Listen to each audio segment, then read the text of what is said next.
দেশের স্বাস্থ্য সেবায় পরনির্ভরশীলতা কমাতে তোমাদের হতে হবে দক্ষ। দেশের স্বাস্থ্য সেবায় পরনির্ভরশীলতা কমাতে তোমাদের হতে হবে দক্ষ।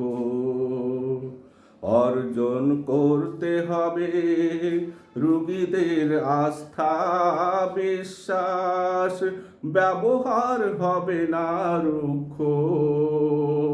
তোমাদের হতে হবে দক্ষ।